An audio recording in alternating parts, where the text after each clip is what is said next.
my gosh, I'm such a nerd. Let's see if I got any new comments. Aw, man.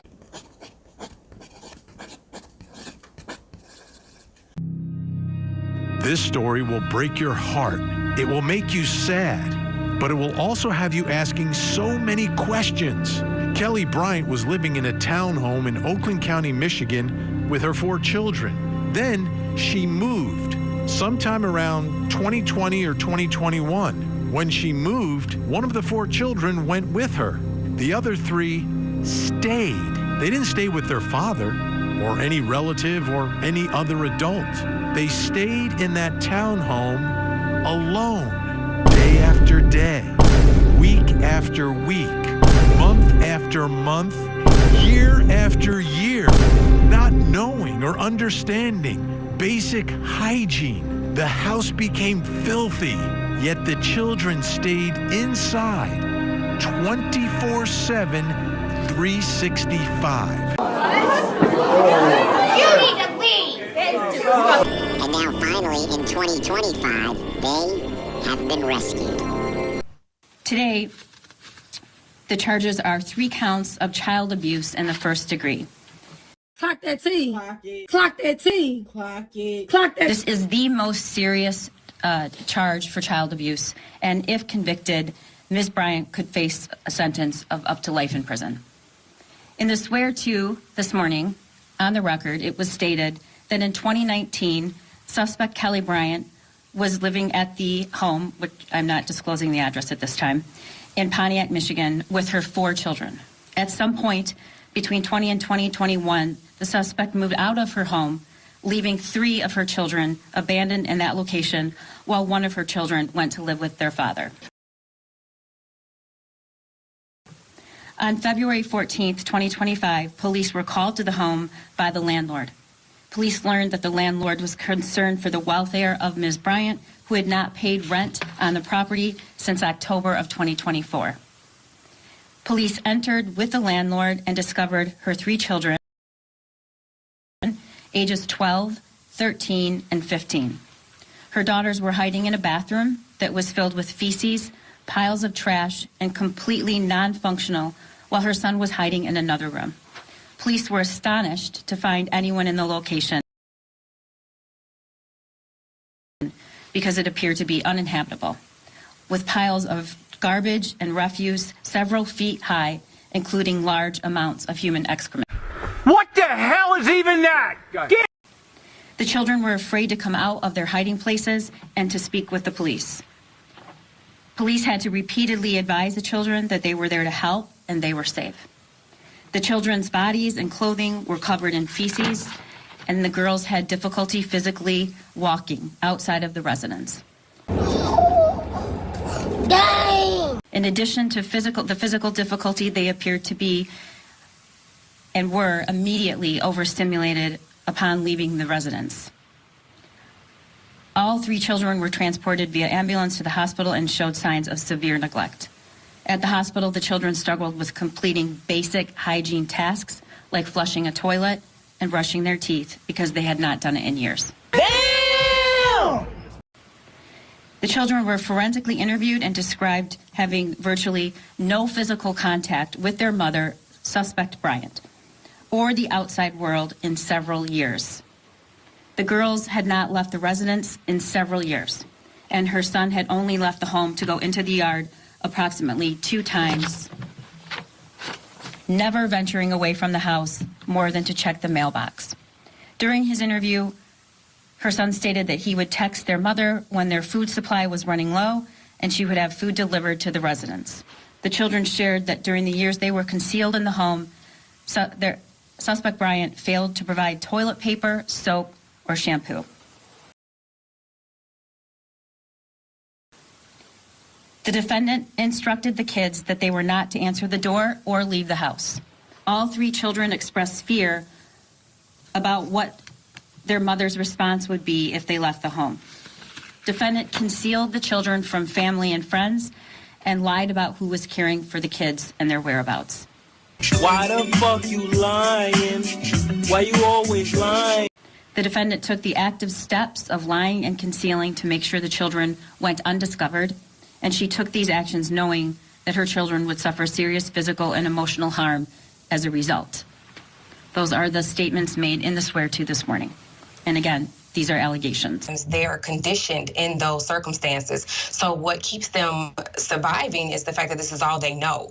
They don't realize they're being abused, neglected, or abandoned until society tells them or till someone else tells them that this is what they're experiencing. These things did not begin at the time that we believe they began. We've heard about the abandonment at the ages of allegedly 10 and 7 and 8, but it's possible that these things have been going on their entire lives. When you think about the age of 10-year-olds, hygiene. By that time, they are taught to take care of themselves. They're taught to even put a pizza in the oven or to do certain things, life skills. But it sounds like these lack of life skills and support started way before the mother allegedly abandoned them. So they survived based on the environment in which they were raised. That is how they survived. And the hope is what kept them going and kept them waiting for day one, which is why they were extremely startled when they saw the circumstances outside of just the home they were living in. Oh my God, what is that? Oh my God, what is that? That is probably more shocking to them than the situation they were in. Sheriff, I mean, simple things like sleeping. I mean, hazmat suits to go in there, right? The smell had to be overwhelming. The filth, the dirt everywhere, and the description of feces everywhere. Where were these kids even sleeping? Yeah, you're right. It was terrible. As the video you just showed, that was my search and rescue team donning hazmat gear to go in and take, evidentiary photos of the scene. Absolutely disturbing and disgusting. They were sleeping on the floor, sleeping on pizza boxes. There was kind of one, what you might call a mattress on the floor. But again, think about this. No washing, no running toilet, no showers. Wait a damn minute. And this is going on for years. So imagine the smells in there, piles of garbage 3 and 4 feet high, literally everything covered with feces. You had to pick spots to try to walk, and you couldn't avoid it. And so it's hard to imagine little kids in there. As I said when we talked last time, you'd see those terrible movie videos of dogs and when they pull on your heartstrings trying to get donations. Way worse and lasted for years, and these are kids. Sharonda, what are your thoughts about surviving this? There's 3 of them. It's not one child by him or herself. There's 3 of them, relatively close in age. What are your thoughts about that dynamic in persevering through this? The hope that they had for their mother to come back and keeping them together was what helped them survive and bond. Her resident status may be transient, so I consider her, and I think that the facts of this case portray her as a potential flight risk. I agree with you, Ms. Green, that one could opine that she's transient. She's from here, she's from there. We don't know where she resides. I'm concerned pretrial services has indicated 2 different reported addresses for you. I don't believe anyone knows where you have been staying, madam. There's no consistent history.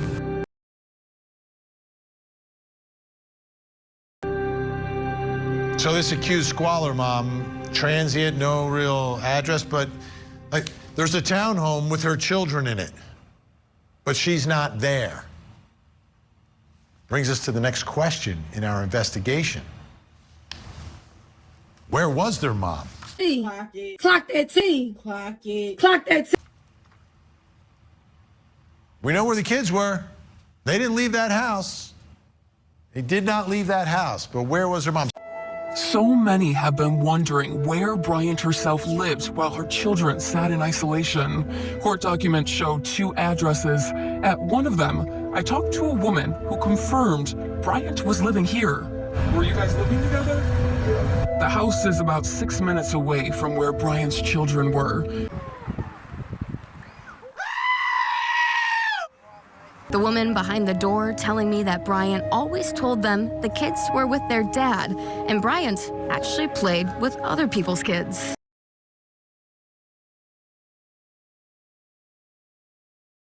Oh, is it true that we believe she was living just 6 minutes away from all this squalor where these 3 kids are suffering and living in their own feces?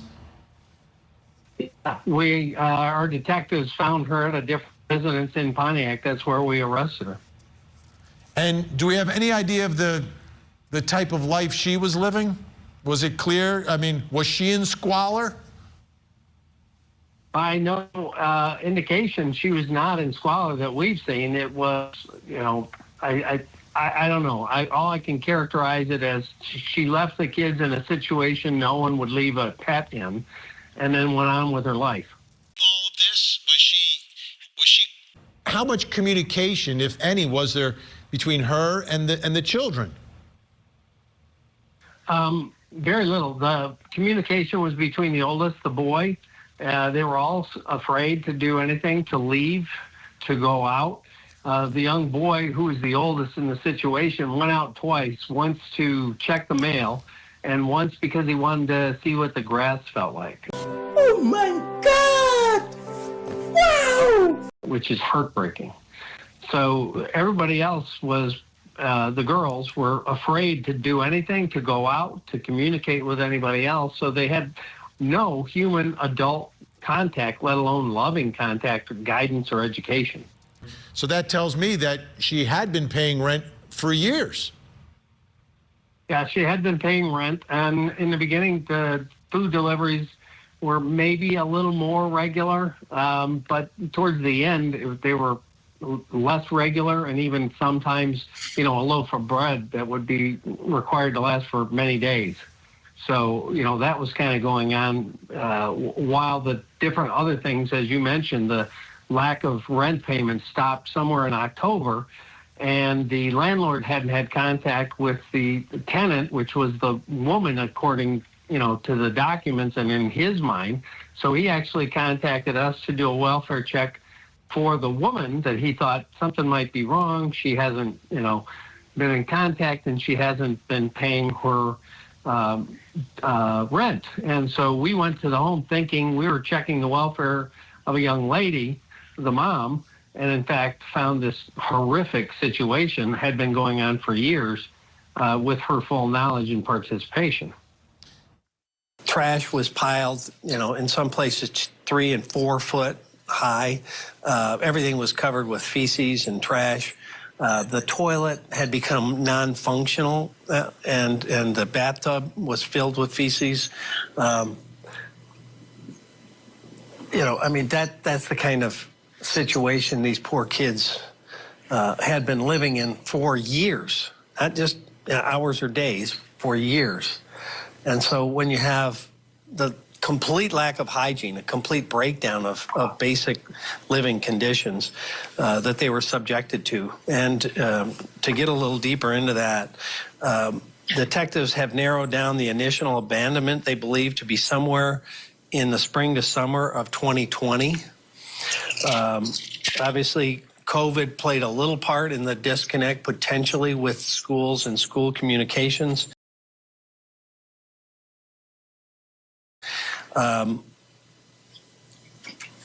In 2020, the mother dropped off some trash bags, gloves, and Febreze, and that was about the last thing related to hygiene. 2020, in the height of COVID, okay?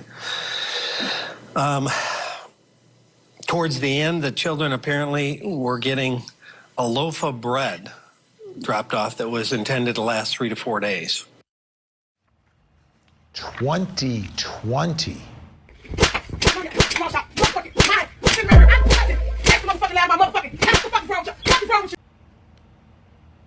They were just rescued. It's about 2020. Brings us to the next question in our investigation. Did this go on for so long with no one noticing? A lot of people have been asking, where was their father? Well, I actually went to court and I found out through documents that around 2022, the mother filed a PPO against the father of those 3 children, and he went to prison until about 2022. I also found out through court documents that when the father got out, he tried to get custody of the children. He tried to make contact. He even went through the court But somehow, no one seems to know how this happened, the mom was still able to block the father from getting access to the children at all. I also spoke to the dad's dad, the paternal grandfather, over the phone this week. He tells me that they invited the mom and the children to multiple family events. They've reached out multiple times, and the answer was always no. Locked up and hidden, no one's seeing them, and it's interesting, Matt. It all starts during COVID, right? When everyone is staying in, and it's sort of normal. But then it just continued for these children. Yeah, I hope they can, because that would not be good. That would not be a good situation for them to even be in the room, I think, with their mother at that point. Sarah, I know that you spoke with a neighbor who was telling you that the kids were actually yelling out of the window to the neighbor. I want to play a little piece of that. Was it just that one time? Maybe 2 or 3 times. They say, hey, nice car. But, you know, and I might wave back at them, but that's it. There's no way that I could have known that they were in a terrible situation. This is like right for me. I don't want to do it. I want to go home. Like, I can't take the pressure of it. You don't have to take any job interview. Townhouses, they're connected, and there were, I guess, no complaints about smells or garbage or anything else going on. Actually, when we heard about the story, we were asking that same question. How is it possible? We're talking about 5 years. We're also talking about 4 to 5 feet tall piles of trash, mold, and feces. How is it possible that no one living around there smelled that? I can tell you, I have been out to the condo unit myself at this point.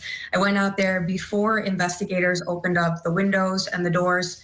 You truly could not smell anything. Wow. Now, they did go out there, they had on hazmat suits to clean it out.